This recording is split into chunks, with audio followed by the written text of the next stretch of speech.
자, 그러면 이제 오늘 우리 소선지서 산책 세 번째 시간 아모스를 함께 살펴보시겠습니다. 먼저 기도하고 시작하겠습니다. 사랑해 주님 감사합니다. 오늘은 아모스 선지자의 말씀을 살펴보면서 우리를 향한 하나님의 뜻을 또한 돌아보기를 원합니다. 정말 주님 마음에 합당한 삶을 살아가며 하나님 앞에 기쁨이 되는 거룩하고 복된 인생이 될 수 있도록 또 말씀을 통하여서 은혜를 주시고 그 은혜를 따라 순종하는 삶이 저희들 가운데 나타날 수 있도록 하나님 인도하여 주시옵소서. 감사드리며 예수님 이름으로 기도드립니다. 아멘. 자, 오늘은 아모스에 대해서 한번 살펴보실 텐데요. 아모스는 이제 크게 두 부분으로 나누어 볼 수 있습니다. 크게 1장부터 9장까지 있는데 1장부터 6장까지는 먼저 하나님께서 아모스를 소명을 주셔서 선지자로 부르시고 또 유대 백성인데 이스라엘 땅으로 북이스라엘로 보내셨어요. 그래서 북이스라엘에서 하나님의 말씀을 선포하게 하시면서 너희들이 행한 불법과 불의가 무엇인지 어떻게 타락하였고 어떻게 영적으로 무감각해져서 하나님의 말씀을 듣지 못하게 되었는지를 가르쳐주는 말씀입니다. 그리고 7장부터 9장 10절까지는 너희들이 이런 죄악으로 말미암아서 반드시 심판을 당하게 될 것이다. 하나님께서 어떤 심판으로 너희들을 심판하실 것이다 라는 심판의 내용과 결과 그리고 확실성에 대해서 말씀하시고 이렇게 심판이 다 끝난 이후에 그럼에도 불구하고 하나님께서는 너희들을 사랑하셔서 회복시키실 것이다 라는 9장 11절에서 15절 말씀을 통해서 회복에 대한 약속의 말씀을 주시는 모습을 보게 됩니다. 자, 선지자 아모스는 어떤 사람인가? 아모스라는 이름의 뜻이 뭐냐? 바로 짐을 진 자, 부담을 짊어진 자라는 뜻을 가지고 있습니다. 이 아모스는 원래 드고아 지방, 유대 땅에 있는 드고아 지방의 목동 출신입니다. 뽕나무를 키우면서 양을 치는 목자였는데 하나님이 유대인을 불러서 북이스라엘로 보내신 거죠. 그래서 북이스라엘이 이제 멸망하기 한 40여 년 전에 이 아모스라는 선지자를 하나님께서 보내신 거예요. 그래서 너희들이 하나님의 말씀에 불순종함으로 인하여서 아수르라는 나라에게 의해서 멸망을 당하게 될 것이다 라고 하나님의 심판에 대한 선언을 하게 되는데 이 아모스 선지자가 북이스라엘에 보냄을 받았을 때 선지자로서 활동할 때가 어떤 시대였냐면 호세아 직전에 여로보암 2세 말기의 시절이었습니다. 이때 이제 북이스라엘이 경제적으로, 정치적으로, 문화적으로 가장 풍요롭고 발달한 시대였다고 할 수가 있습니다. 그런데 안정은 되었지만 그 안에 빈익부의 문제가 아주 크게 나타나게 되었고 우상 숭배의 문제가 아주 두드러지게 나타나는 그런 특징을 가지고 있습니다. 내용을 보면 하나님께서 이제 심판에 대해서 말씀하시면서 이 아모스 선지자에게 환상을 하나 보여주십니다. 여름 광주리 환상을 보여주시는데 이 여름 광주리는 한 해의 마지막 열매라고도 볼 수가 있습니다. 왜냐하면 이스라엘은 가을이 첫 해의 시작이에요. 한 해의 시작이 가을이기 때문에 여름 과일은 한 해의 마지막 결실이라고 볼 수가 있는 거죠. 그래서 주 여호와께서 내게 이와 같이 보이셨느니라. 보라, 여름과일 한 광주리니라. 그가 말씀하시되 아모스야, 내가 무엇을 보느냐? 내가 이르되 여름과일 한 광주리니이다 하매 여호와께서 내게 이르시되 내 백성 이스라엘의 끝이 이르렀은즉 내가 다시는 그를 용서하지 아니하리니. 이제 이스라엘이 끝물에 이르렀다. 다 끝났다는 거죠. 그날이 궁전의 노래가 애곡으로 변할 것이며 곳곳에 시체가 많아서 사람이 잠잠히 그 시체들을 내어버리리라. 주 여호와의 말씀이니라 라고 아모스 8장 1절에서 3절 말씀을 통해서 보여주고 있습니다. 그 당시에 북이스라엘의 제사장이 누구였느냐? 베델에 이제 아마샤라는 제사장이 있었는데 이 아마샤가 아모스를 대적해서 네가 왜 여기 와서 헛소리를 하고 있느냐? 니네 땅 유다로 돌아가라. 유다 땅에서 네가 뭘 하든 우리는 상관하지 않겠지만 여기서는 설치지 말아라. 이런 거예요.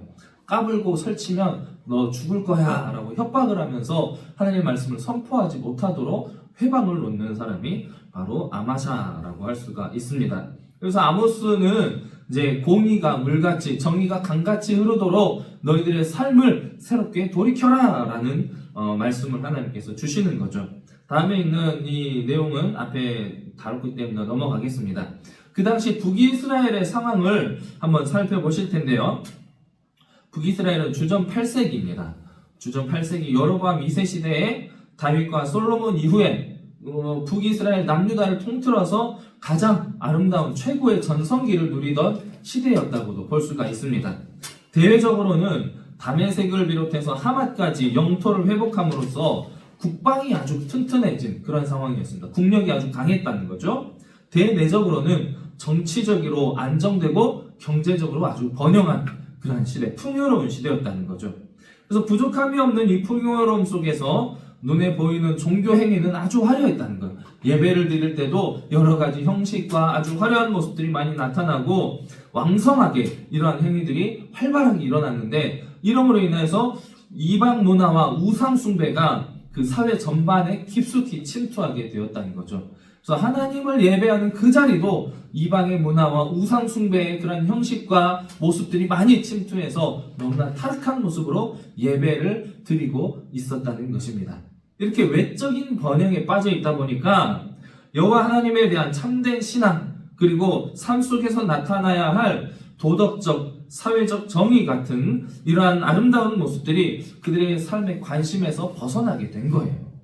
그래서 부와 권력이 아주 자연스럽게 남용되는 거죠. 있는 자가 더 득세하고 없는 자는 멸시받게 되는, 그래서 차치와 억압이 아주 만연하게 일어나고 불의와 죄악이 아주 풍성하게 일어나는 너무나도 타락한 모습이 이 북이스라엘 속에 나타나게 되었다는 것입니다. 그런 가운데 이 이스라엘을 다스리는 지도층은 그들이 너무나 오만하고 사치에 빠져서 그 사치와 오만함이 걷잡을 수 없이 퍼져나가게 되었다는 거죠. 그런 시대 가운데 하나님께서 북이스라엘 사람 가운데서는 쓸만한 사람이 하나도 없었던 것 같아요. 그래서 남유다에서 별 볼 일 없는 뽕나무나 키우면서 양이나 치고 있던 목자 아모스라는 사람을 선지자로 불러 올리십니다. 이렇게 별 볼 일 없는 사람이 북이스라엘에 넘어와가지고 열심히 떠들어대면서 하나님의 심판을 선포한 이 사람이 듣겠습니까? 안 듣겠습니까? 안 듣죠. 마른 하늘의 날벼락 같은 소리는 얼마나 하찮고 귀찮게 느껴졌겠습니까? 지금 우리의 상황을 보면 나라의 경제는 한기를 모르듯이 성장하면서 하늘을 뚫듯이 치솟으면서 막 부가 넘쳐나는 거예요. 정치는 어느 때보다도 안정을 누리고 있고 국방은 다른 나라들이 감히 넘볼 수도 없는 너무나도 강력하고 견고한 최강의 상태를 구가하고 있었다는 거죠. 그런데 그런 북이스라엘에 와가지고 너희가 이제 곧 망하게 될 것이다 라는 이런 소리를 하고 있으니까 북이스라엘 사람들이 듣기에 얼마나 기가 차고 환장할 노릇이겠습니까? 당시 남유다의 상황도 그렇게 나쁜 상황은 아니었던 시대였습니다. 그래서 이 북이스라엘 사람들이 이제 아모스에 대해서 뒷조사를 하게 된 거죠. 이놈이 와서 헛소리를 하는 이놈이 어떤 놈인가 한번 뒤를 캐보니까 어떤 억하심정이 있어가지고 지네 나라에서는 한마디도 못하고 우리나라에 건너와서 이렇게 험한 소리를 하고 자빠졌나? 보니까 선지자 훈련도 따로 받은 적이 없는 사람인 거예요. 그리고 유다 땅 드고아라는 곳에서 뽕나무 키우고 양이나 치던 정말 보잘것없던 그냥 평범한 시민이었다는 거죠. 그런데 그런 별 볼 일 없는 사람이 뜬금없이 북으로 넘어와가지고 너희 북이스라엘이 이렇고 저런 죄 때문에 하나님이 반드시 너희를 심판하시기로 작정하셨다. 그것도 이전처럼 대충 그냥 어떤 몇 가지 벌을 내리고 고통받고 끝날 심판이 아니고 완전히 너희들을 뿌리채 뽑아버리실 것이다 라고 이제 막말을 해대니까 북이스라엘 입장에서 이제 화가 막 치솟는 거죠. 그런데 이런 문제가 북이스라엘의 문제만이 아니고 당장 현재 오늘을 살아가고 있는 우리의 모습을 돌아보게 만든다는 거예요. 오늘 우리 시대를 바라보면 대한민국 상황을 한번 보시기 바랍니다. 단군 이래라고 하죠. 대한민국 건국 이래 가장 최고의 풍요로운 시대를 지금 살아가고 있다고 해도 과언이 아닙니다. 굶어 죽는 사람 없고 너나 나나 할 것 없이 아무리 가난해 집 없어도 차 없는 집은 없는 것 같아요. 너무나 풍요롭고 풍족한 시대, 경제적으로도 너무나도 아름다운 모든 것들을 다 누리면서 살아가는 시대죠. 치안은 말을 할 것도 없습니다. 전 세계에서 대한민국 치안이 최고예요. 밤에 이렇게 늦은 시간에 돌아다닐 수 있는 나라가 없어요. 너무나 좋은 나라죠. 우리 젊은 사람들 보면 대한민국을 보면서 무슨 헬조선이니 뭐냐 하면서 이 나라는 끝장났다, 소망이 없다, 희망이 없다 이렇게 떠들어대는데 외국 나가서 살아보면은 대한민국이 정말 얼마나 좋은 나라인지를 뼈저리게 느낄 수 있어요. 모든 게 다 갖춰 있고 모든 걸 다 할 수 있는 나라가 대한민국이에요. 근데 지들 눈이 높아져가지고 나보다 더 잘 사는 사람하고 비교하고 더 많은 거 누리고 있는 사람들 비교하다 보니까 자기 급도 그렇게 올라가는 것처럼 착각하는 거예요. 자기 분수를 모르고 헛된 욕심에 사로잡혀가지고 직장을 고를 때에도 눈높이를 낮추지를 못하는 거죠. 생활 수준도 자기 수준에 맞춰서 살지 못하고 너무나 사치하고 이 풍요에 빠져가지고 그냥 이 풍요로움을 누리려고 오히려 빚을 너무나 많이 빚 속에서 그냥 살아가는 거죠. 그래서 대한민국에서 유명한 말이 있죠. 빚도 능력이다.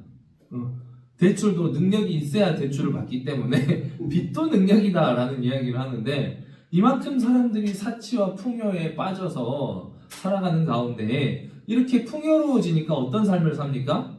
점점점 타락해가죠. 도덕성이 무뎌져가고 윤리가 사라져가고 인간성이 사라져가고 지극히 개인주의화가 돼가는 거예요. 그러면서 빈익빈 부익부가 점점 커지는 거죠. 있는 사람은 더 많이 돈이 돈을 벌고 없는 사람은 착복당하고 빼앗기고 이런 삶을 살아가고 있는 거예요. 법도 있는 사람의 편. 돈 있는 사람은 변호사 좋은 사람 써가지고 아무리 큰 죄를 지어도 자유롭게 막 살아요. 떳떳하게 살아가요. 이런 시대에 북이스라엘과 비교하면 하나도 다를 것이 없는 시대를 우리가 지금 살아가고 있다는 것입니다. 이렇게 최고의 번영과 안정의 시기를 누리고 있는데 이게 다 우리가 하나님과의 관계가 좋기 때문에 하나님께 복을 받아서 이게 누리고 있는 이런 아름다운 시대가 아니냐라고 오히려 반문하는 거죠. 북이스라엘 사람들은. 그래서 종교 행위는 정말로 하나님을 사랑하는 마음으로 하나님을 경외하는 마음으로 제사를 드리는 게 아니라 형식만 남아있는 거예요. 이미 마음은 하나님께서 떠난 지 오래된 거예요. 가난한 자를 학대하고 압제하면서 불의가 판을 치르는 시대를 살고 있습니다. 그래서 그들의 마음 가운데 최고의 가치는 다른 게 아니에요. 돈이에요. 돈이 최고의 가치예요. 대한민국도 똑같죠. 돈이 최고의 가치입니다. 있는 사람이 있어야 뭐도 할 수 있다. 그런 시대를 향해서 아모스 선지자가 북이스라엘에 가서 하나님의 말씀을 선포하게 되었다는 거죠.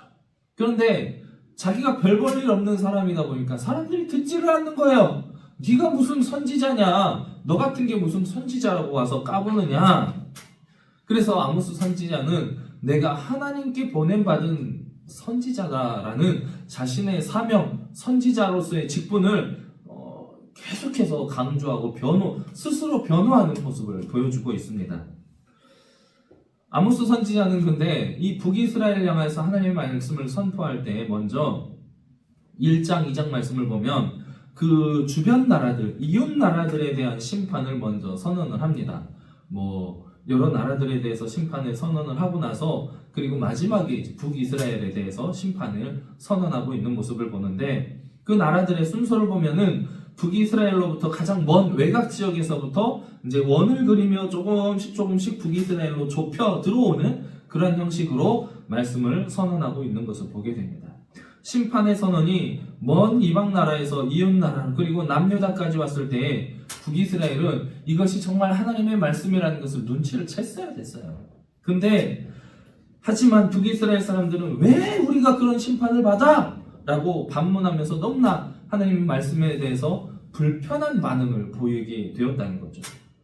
이 사람들 불편한 이런 태도 그리고 무관심 때문에 아모스 선지자는 자신의 선지자직에 대해서 필사적으로 변화하는 거예요. 이거는 내가 하는 말이 아니고 하나님이 주신 말씀이야. 제발 너희는 하나님의 말씀을 듣고 돌이켜라 라고 선언하고 있는 거죠.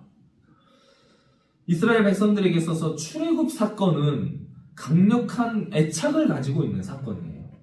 왜냐하면 이 출애굽 사건은 위기의 시대 속에서 하나님이 반드시 구원해 주신다는 확신을 주는 사건이라는 거죠.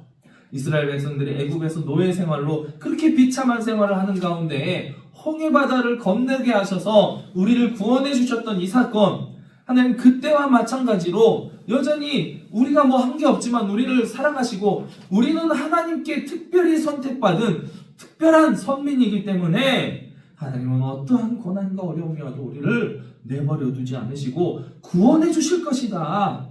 이런 마음을 갖게 된 거예요.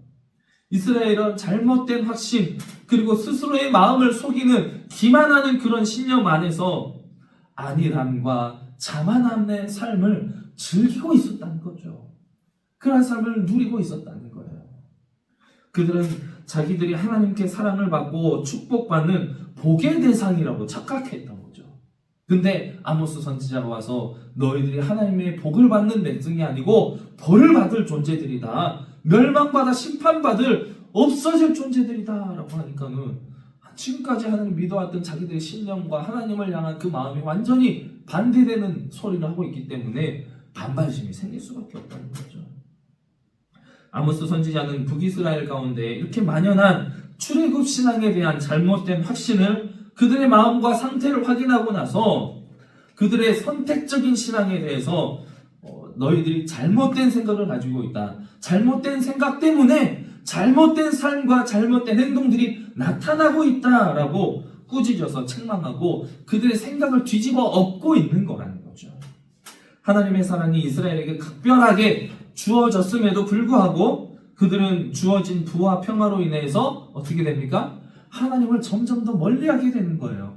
이 복을 주시는 주체, 복의 근원이신 하나님을 바라보지 못하고 받아 누리는 그 복에만 집중해서 하나님을 보지를 못하게 된 거죠. 사랑이 깊어질수록 뭐도 커집니까? 질투도 커지죠. 사랑하는 만큼 질투도 커집니다.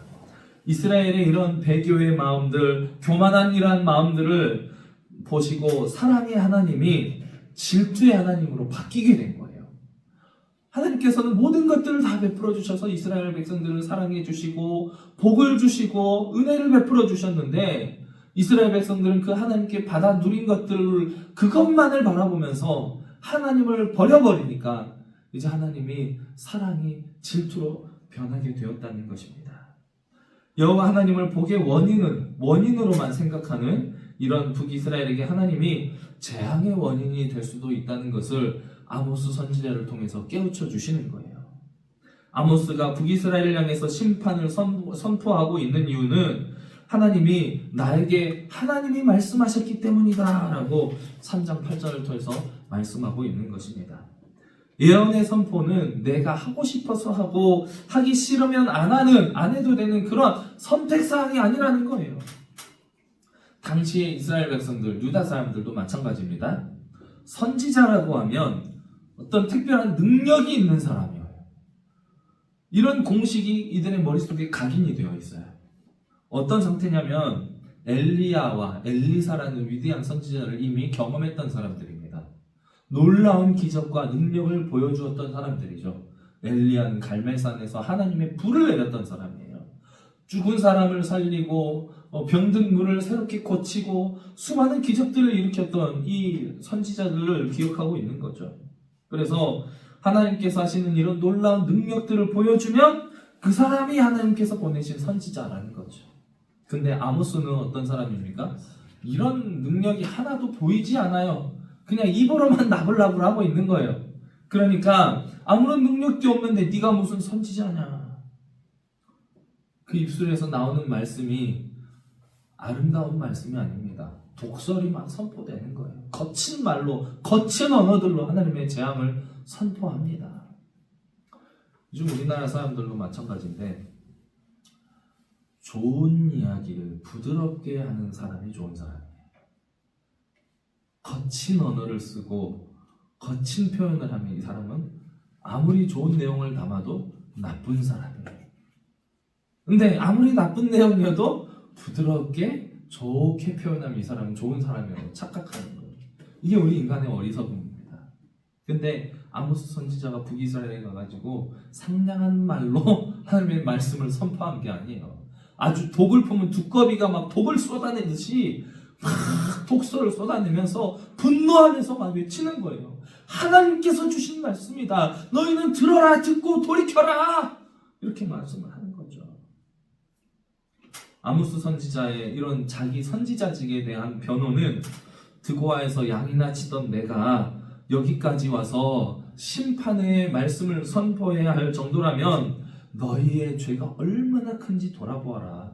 너희 가운데 얼마나 세울 사람이 없으면 하나님이 이 보잘것없는 나 같은 인간을 너희들에게 보내서 이 말씀을 선포하게 하겠느냐? 이 어리석은 것들아. 너희들의 죄가 그만큼 심각하기 때문에 하나님이 먼 곳에서 이것으로 나를 선지자로 보내셨다라고 말씀하고 있는 거죠. 아모스가 선지자로 부름을 받았을 때는 지진이 있기 2년 전에라고 1장 1절에 기록하고 있는데, 이것이 이제 자연스럽게 아모스가 기록된 연대가 지진이 있은 이후에 기록되었다라고 볼 수가 있는 거죠. 이미 하나님께서 북이스라엘을 한번 흔드셨다는 거예요. 지진으로. 하나님이 땅을 흔들고까지 진노하시고 있는데도 남유다에서 올라온 선지자의 경고를 무시하고 듣지 않는 거죠. 그 전에 여러 가지 징조들이 있었습니다. 양식이 떨어져서 먹을 것이 없었고, 추수하기 석 달 전에 비가 한 곳에만 오고 다른 곳은 전혀 오지 않는 일도 있고, 메뚜기들이 곡물을 다 먹어 치워버리는 일, 전염병이 돌아서 사람들이 죽어나가는 일이 있고, 전쟁으로 사람들이 죽는 일이 있어도 이것이 하나님의 심판이라고 생각하지 못하는 거예요. 그냥 우연히 일어나는 자연재해의 한 현상이라고 보는 거죠. 그런 가운데 베델의 제사장 아마샤가 여로보암 왕에게 아모스가 북이스라엘에서 벌이고 있는 선지자로서 활동하고 있는 일들을 고발을 합니다. 그래서 아모스에게 가가지고 너가 선지자 활동하지 말아라, 예언의 말씀을 선포하지 말라고 협박을 하게 됩니다. 그에 대해서 아모스는 왜 내가 여호와의 말씀을 북이스라엘에서 선포하게 되었는지, 그리고 하나님이 무엇을 선포하라고 하셨는지를 다시 말하면서 변론을 하게 되죠. 아마샤가 봤을 때 아모스는 어떤 존재입니까? 보잘것없는 하찮은 존재예요. 네가 유다에서는 무엇을 하든 상관하지 않겠지만 이스라엘까지 넘어와서 까부는 것은 내가 용납하지 못하겠다라고 이야기를 하고 있는 거죠. 아마샤는 아마 자기 영역이 침범당하게 되는 것에 대해서 아주 강력한 거부감을 갖고 있었던 것 같습니다. 당대의 제사장이었어요. 당대의 종교 지도자, 대장이었죠. 그런데 이 아마샤가 봤을 때 아모스가 얼마나 한심하고 가소로웠겠습니까? 자기는 아모스와는 급이 다른 아주 귀한 사람이라는 거예요. 양치기가 들에서 양이나 칠 것이지 왜 남의 구역에 와가지고 선지자 놀이를 하고 있는 것이냐? 얼마나 가소롭게 보이겠습니까? 그래서 적당히 까불고 그냥 돌아가면 될 것이지, 지도자들이 사치로 부패했고 가난한 자들을 학대하고 압제하며 불의가 판을 치고 있다는 것을, 사회적인 이런 불의와 악한 모습들을 막 까발리니까 가만히 놔둘 수가 없다고 생각하게 된 거죠. 근데 여기다가 이제 아모스가 뭐라고 말을 하냐면은, 야, 내가 선지자 활동을 안 했으면 나도 유다 땅에서 충분히 먹고 살만한 사람이야. 나도 선지자직을 감당하면서 오히려 더 먹고 살기 힘들어졌어, 임마. 헛소리하지 마, 임마. 이렇게 반박을 하는 거죠. 내가 하고 싶어서 하는 줄 알아? 하나님 시켜서 하는데 어떡해? 안 하면 내가 죽는데 할 수밖에 없는 일이야 라고 선지자를 변호하는 거죠.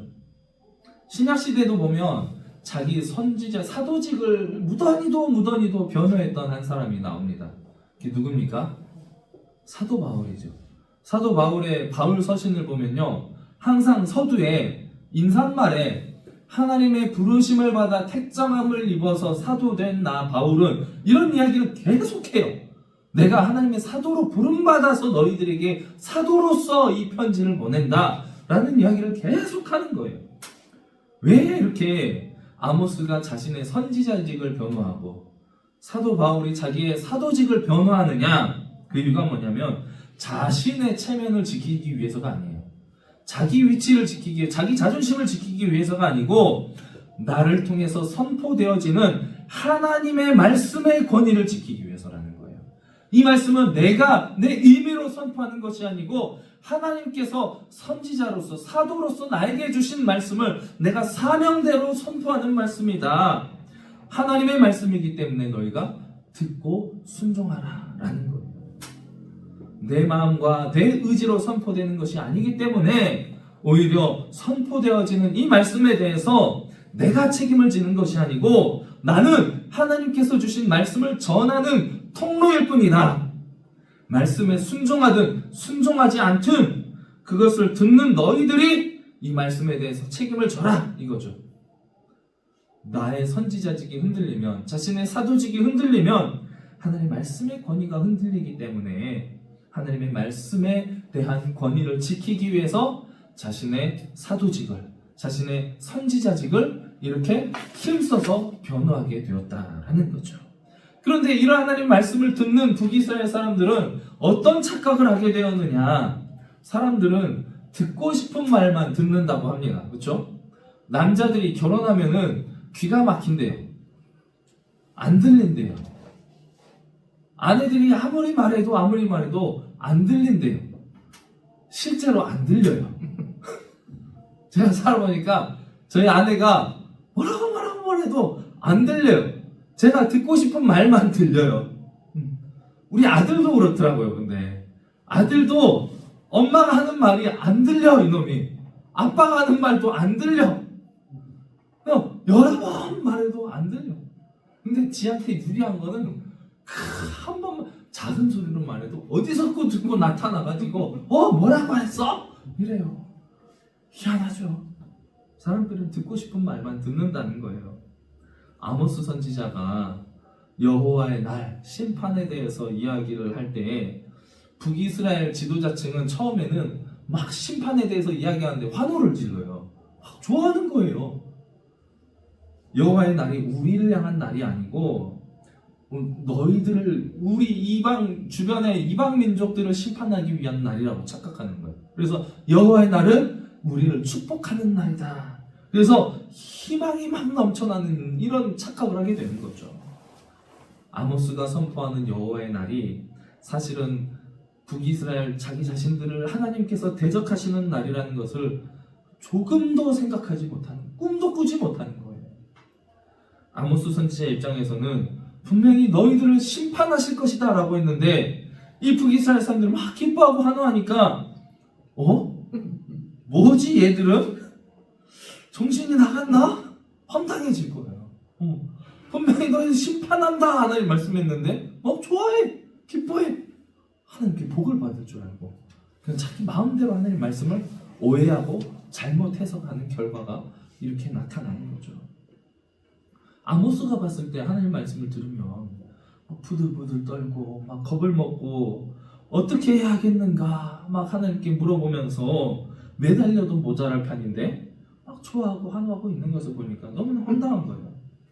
이스라엘 백성들은 여호와의 날을 지금보다도 더 큰 복을 받아서 더 마음껏 더 많은 것들을 막 즐길 수가 있게 될 것이라는 잘못된 착각과 희망에 빠지게 된 거예요. 기득권과 부유층에 있는 사람들이 여호와의 날이 자신들을 위한 날이라고 믿었다는 것은 그들이 얼만큼 돈과 권력에 미쳐 있었는지를 보여주는 것입니다. 이 돈과 권력에 미쳐버리니까 이성을 잃어버리고 분간을 하지는 못하는 거예요. 그래서 그들은 더 많은 것들을, 더 높은 자리를 이런 의식에 빠져가지고 이런 의식에 취해서 자신보다도 조금이라도 더 낮은 사람들은 먹잇감으로 삼는 거예요. 그래서 그들을 어떻게 해서는 짓밟고 빼앗는 거죠. 그들을 향해서 아모스 선지자는 너희가 섰다고 생각하지만 엎어졌다, 일어나지 못하게 될 것이다 라고 이야기하는 거죠. 5장 2절 말씀을 보면 이렇게 말씀합니다. 처녀 이스라엘이 엎드러졌으며 다시 일어나지 못하리로다. 자기 땅에 던지우며 일으킬 자 없으리로다. 너희들이 곧 망하게 되었다는 거예요. 그리고 이어서 이스라엘에 너희들 가운데 1000명이 있다고 하면 나중에 10명만 남게 될 것이다 라고 말을 하죠. 5장 3절입니다. 주 여호와께서 이와 같이 말씀하시되 이스라엘 중에서 1000명이 행군에 나가던 성읍에는 100명만 남고 100명이 행군해 나가던 성읍에는 10명만 남으리라 하셨느니라. 아모스는 북이스라엘 사람들이 자기 잘난 맛에 빠져서 막 웃고 떠들고 즐거워하고 있을 때 그들을 보면서 선지자는 오히려 큰 슬픔에 빠지게 되었습니다. 어떤 운명이 기다리고 있는지도 모르고 철없이 까불고 있는 어린아이들과 같은 모습이었다는 거예요. 그런 가운데서도 하나님이 주신 재앙의 말씀을 선포하면서도 또 하나님 말씀하시는 희망을 선포합니다. 5장 4절입니다. 여호와께서 이스라엘 족속에게 이와 같이 말씀하시기를 너희는 나를 찾으라 그리하면 살리라 라고 말씀하시는 거죠. 근데 이 메시지는 이스라엘 사람들의 귀에 들리지가 않는 거예요. 내가 무엇을 잘못하고 있는지 어떤 죄에 빠져 있는지를 전혀 깨닫지 못하는 거죠. 알았다고 해도 몇몇 사람들이 아니고 사회 전반적으로 모두가 이렇게 살아가고 있는데 이것은 그냥 우리의 삶의 방식의 문제고 우리의 문화의 문제라고 그냥 치부해버리고 우리의 죄라고 생각하지 않는 거예요.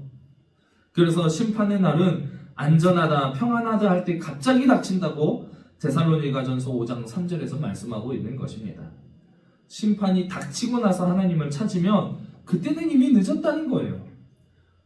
우리는 지금 이렇게 아모스서를 읽으면서 이 순간에도 하나님을 찾아야 할 것입니다. 아모스서는 특별한 날이 아닌 모든 날에 하나님을 찾을 수 있도록 우리를 인도해 주는 말씀이라고 할 수가 있습니다.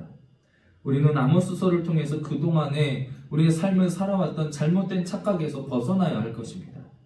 하나님은 나를 위해서 존재하는 것이 아니라 우리가 하나님을 위해서 존재한다는 사실을 빨리 깨달으시길 바랍니다.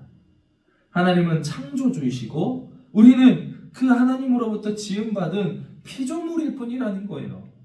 하나님은 무조건 우리를 위하시는 분이 아니고 내가 하나님 안에 있을 때 하나님도 우리와 함께 안에 거하시는 분이시라는 거죠. 그래서 예수님은 요한복음 15장 4절 말씀을 통해서 이렇게 말씀하시죠. 내 안에 거하라 나도 너희 안에 거하리라. 늘 주님 안에 거하는 삶을 살면 그의 나라와 그의 의를 구하는 삶을 살면 그 삶 속에서 정의와 공의를 따르는 거룩한 삶을 살아간다면 세상을 심판하시는 여호와의 날이 언제 어떻게 갑자기 임하더라도 우리는 두렵지 않은 삶을 당당하고 담대한 삶을 살아갈 수 있게 될 것이라는 것입니다. 착각으로 인해서 북이스라엘 같은 착각으로 인해서 어리석은 두려움, 어리석은 담대함이 아니라 하나님을 잘 알게 됨으로 인하여서 누리는 진정한 평안을 우리가 누릴 수 있게 된다는 거죠. 물질과 권력의 소유의 가치를 두면 우리는 하나님을 떠날 수밖에 없는 존재입니다.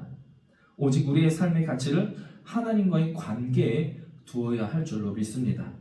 마지막으로 아모스 선지자는 너희들의 삶 속에서 정의를 물같이 공의를 강같이 흐르게 하라 라고 말씀하고 있어요.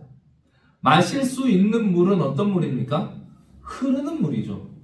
고여있는 물은 마실 수가 없어요. 연못이 고여있는 연못의 물은 우리가 마실 수가 없습니다.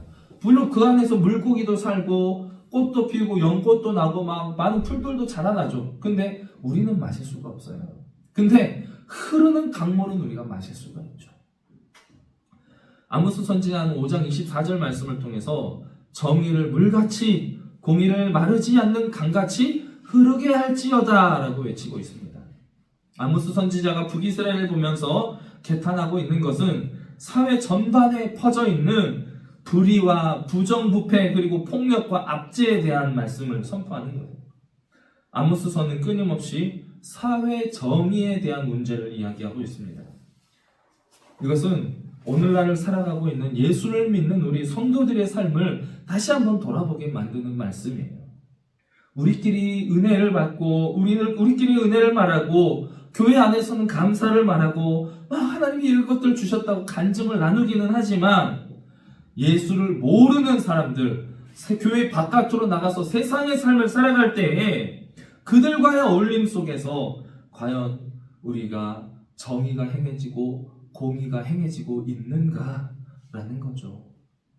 원어로 공의라는 단어는 째다카라고 하고요.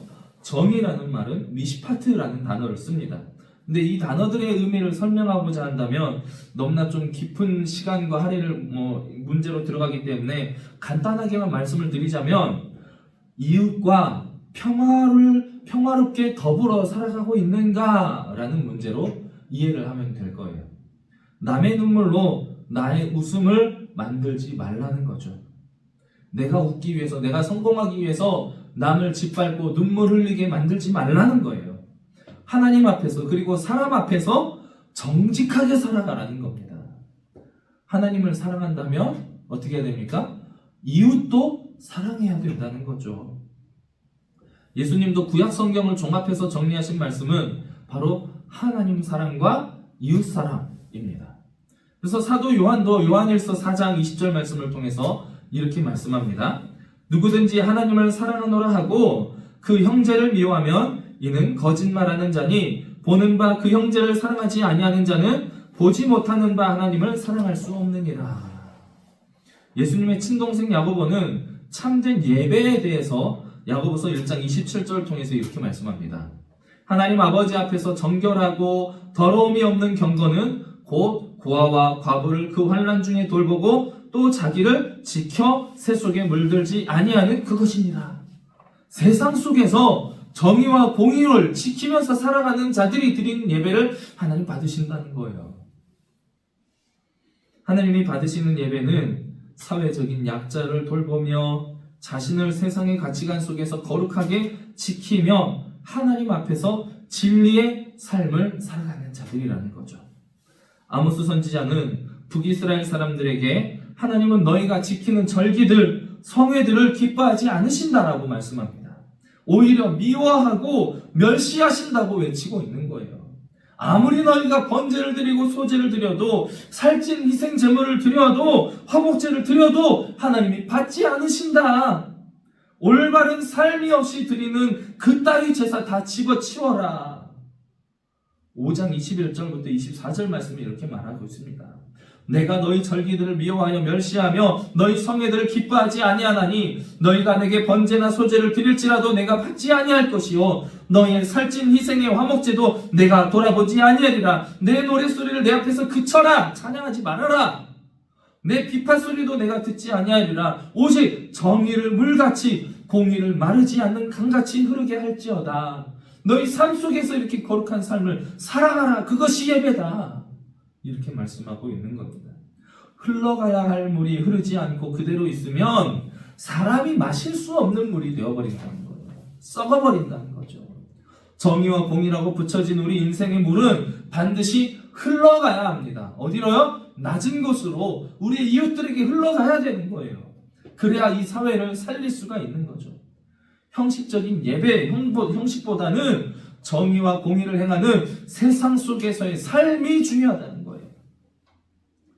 하나님께 무엇을 드렸다라는 것은 하나님과 거래했다는 거예요. 기브 앤 테이크의 관계가 주고받는 관계가 되어버려요. 거기서 끝납니다. 그런데 이웃에게 선을 행하는 삶은요, 하나님과 동행한다는 하나님과 인격적인 만남의 관계로 들어가는 거예요. 북이스라엘은 아모스 선지자의 이 선포의 말씀을 듣고도 하나님을 찾지 않음으로 인해서 결국 어떻게 됩니까? 멸망하게 되죠. 아모스 선지자는 타락한 북이스라엘이 정의와 공의를 행하지 않을 것을, 그리고 그들이 하나님을 찾지도 않을 것을 알고 있었습니다. 그리고 그 결과로 북이스라엘이 아수르라는 나라에 의해 멸망하게 될 것을 예언하게 되는 것입니다. 5장 26절에서 27절 말씀을 보면 너희가 너희 왕 식굿과 기운과 너희 우상들과 너희가 너희를 위하여 만든 신들의 별 형상을 지고 가리라. 내가 너희를 다메섹 밖으로 사로잡혀 가게 하리라. 그의 이름이 만군의 하나님이라 불리우는 여호와께서 말씀하셨느니라. 말해줘도 듣지 않는 것은 어쩔 수 없는 것 같아요. 여로보암 2세 당시 북이스라엘을 보면 불쌍하다는 생각이 들기도 합니다.